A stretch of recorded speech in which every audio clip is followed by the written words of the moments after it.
नमस्कार आपनालोक सकलोके पुनर्बार स्वागतम नस्माई मजिद बंधुসকল पलकते चाওক আজি सन्धियार 7টা गुरुत्वपूर्ण खबर।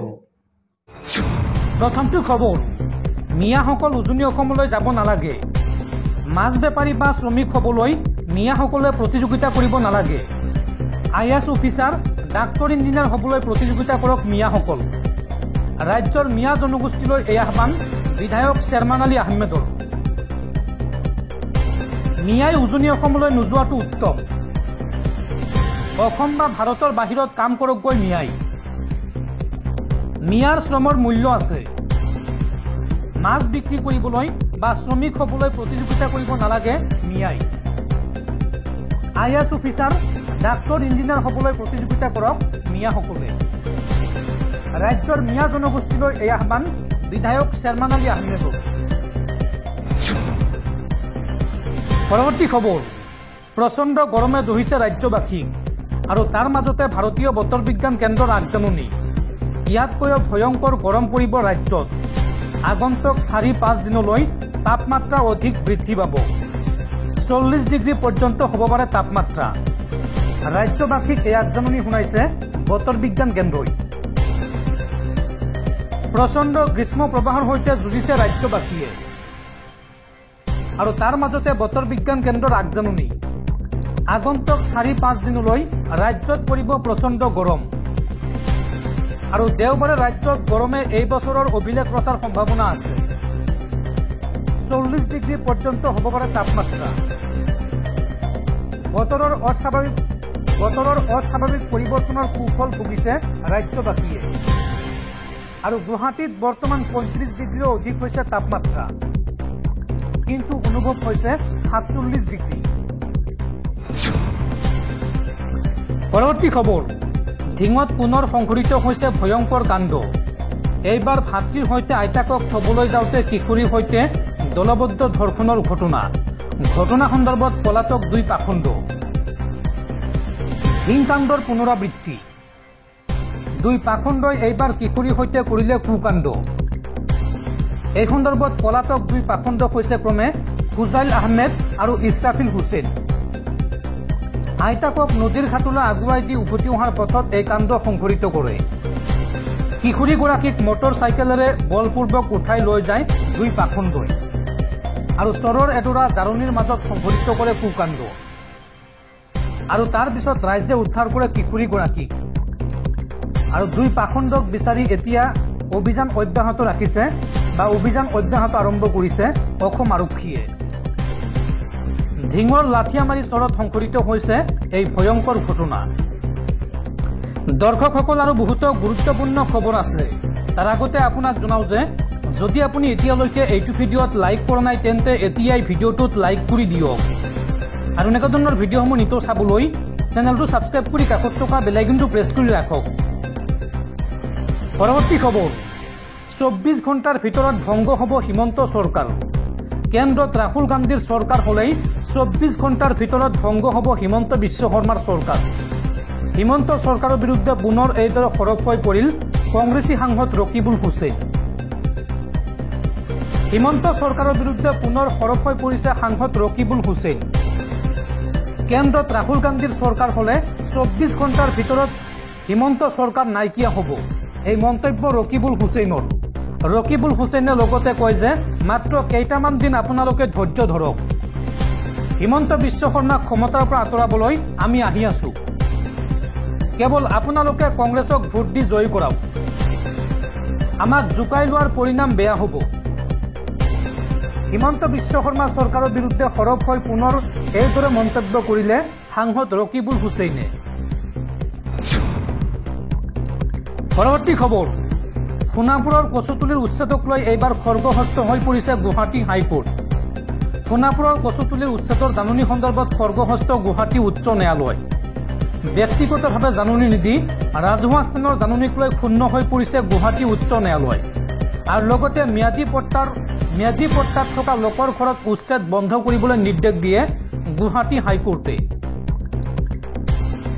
ব্যক্তিগতভাৱে জাননী নিদিয়াকৈ উচ্ছেদ কিয় চলালে, এই প্ৰশ্ন গুৱাহাটী হাইকোৰ্টৰ। ম্যাদী পট্টাৰ লোকক উচ্ছেদৰ জাননীক লৈ খৰ্গহস্ত গুৱাহাটী উচ্চ ন্যায়ালয়। সোণাপুৰৰ কচুতলিৰ উচ্ছেদ অভিযানক লৈ ক্ষুণ্ণ হৈ পৰিছে গুৱাহাটী উচ্চ ন্যায়ালয়। ব্যক্তিগতভাৱে জাননী নিদি ৰাজহুৱা স্থানৰ জাননীক লৈ ক্ষুণ্ণ গুৱাহাটী উচ্চ ন্যায়ালয়। উচ্ছেদ সন্দৰ্ভত দাখিল কৰা লেখ আবেদনৰ বৃহস্পতিবাৰ আছিল শুনানি আৰু শুনানিৰ সময়ত খৰ্গহস্ত হৈ পৰে গুৱাহাটী উচ্চ ন্যায়ালয়। উল্লেখযোগ্য যে কচুতলিৰ উচ্ছেদক লৈ এই পৰ্যন্ত 50 জনতকৈ অধিক লোকে দাখিল কৰিছিল লেখ আবেদন আৰু সেই লেখ আবেদনসমূহৰ শুনানি গ্ৰহণ কৰে বৃহস্পতিবাৰে। আৰু সদ্যহতে ম্যাদী পট্টাৰ লোকৰ ঘৰত উচ্ছেদ বন্ধ ৰাখিব লাগিব প্ৰশাসনে শুনানি গ্ৰহণ কৰি এই নিৰ্দেশ দিয়ে গুৱাহাটী হাইকোৰ্টে। পৰৱৰ্তী খবৰ, স্মাৰ্ট মিটাৰক লৈ অসম বিধানসভাৰ অধ্যক্ষ বিশ্বজিৎ দৈমাৰীৰ ডাঙৰ ঘোষণা। বিধায়ক অখিল গগৈৰ বাসগৃহত স্মাৰ্ট মিটাৰ আৰু মেনুৱেল মিটাৰ দুয়োটা লগোৱা হৈছে আৰু ইয়াৰ ৰিপৰ্ট অহাৰ পাছত ৰাইজে কৰি হোৱা অভিযোগ যদি সঁচা হয় তেন্তে চৰকাৰে সিদ্ধান্ত সলনি কৰিব। স্মাৰ্ট মিটাৰ সন্দৰ্ভত এই মন্তব্য অসম বিধানসভাৰ অধ্যক্ষ বিশ্বজিৎ দৈমাৰীৰ। পৰৱৰ্তী খবৰ, বাংলাদেশৰ বিৰুদ্ধে প্ৰথম টেষ্টৰ দ্বিতীয় দিনা প্ৰথম ইনিংছত 376 ৰানত অল আউট ভাৰত। ভাৰতৰ মাটিত প্ৰথমবাৰৰ বাবে ভাৰতৰ বিৰুদ্ধে টেষ্টত খেলিছে বাংলাদেশে। সেই মেচখনত হাছান মাহমুদে 5টা উইকেট দখল কৰিছে। বাংলাদেশৰ যুৱ পেচাৰৰ লগতে তাছকিন আহমেদেও দৃষ্টি আকৰ্ষণ কৰে। 10জন পেচাৰৰ দমনীয় দৰ্শনৰ বাবে ভাৰতে 400 ৰান কৰিব নোৱাৰিলে। চেন্নাই টেষ্টৰ দ্বিতীয় দিনা প্ৰথম এঘণ্টাতে 4টা উইকেট হেৰুৱাই টীম ইণ্ডিয়াই আৰু ভাৰতৰ ইনিংছ শেষ হয় 376 ৰানত। পূৰ্বৰ দিনা দ্ৰুত বেটিং কৰাৰ পাছতো দ্বিতীয় দিনা ৰবীন্দ্ৰ জাদেজাই শতক অৰ্জন কৰিব নোৱাৰিলে আৰু 376 ৰানত অল আউট হয় ভাৰত। পৰৱৰ্তী খবৰ, সোণাৰীত বিজেপি নেতাৰ চৰম পন্থা। ৰজাপুখুৰী পঞ্চায়তৰ সভাপতি দেৱজিৎ হাজৰিকাৰ চৰম সিদ্ধান্ত। পঞ্চায়তৰ কামত দুৰ্নীতিৰ অভিযোগ উত্থাপন হোৱাৰ পাছতে এই সিদ্ধান্ত গ্ৰহণ কৰে। মানসিকভাৱে ভাগি পৰি এই চৰম সিদ্ধান্ত গ্ৰহণ কৰে বিজেপি নেতাজনে। পৰৱৰ্তী খবৰ, কেন্দ্ৰীয় গৃহমন্ত্ৰী অমিত শ্বাহৰ বৃহৎ ঘোষণা। 2026 চনৰ মাৰ্চ মাহ পৰ্যন্ত শেষ হ'ব নক্সালবাদ। অস্ত্ৰ সম্বৰণৰ বাবে মাওবাদীক আহ্বান অমিত শ্বাহৰ।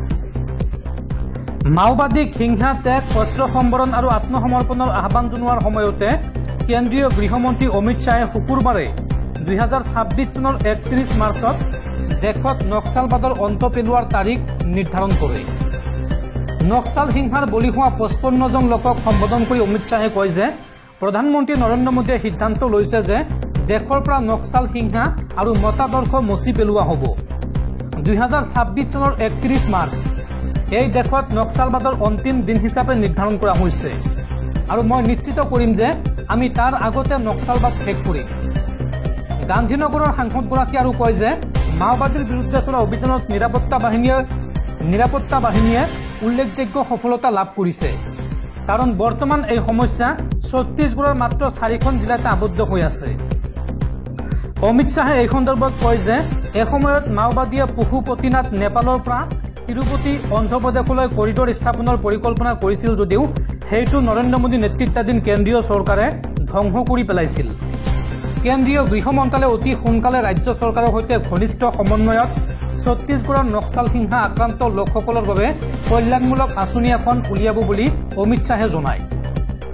চাকৰি, স্বাস্থ্যসেৱা আৰু অন্যান্য ক্ষেত্ৰত আমাৰ কল্যাণমূলক ব্যৱস্থাৰ জৰিয়তে আমি আপোনালোকক যিকোনো প্ৰকাৰে সহায় কৰিম বুলি মন্তব্য কৰে অমিত শ্বাহে।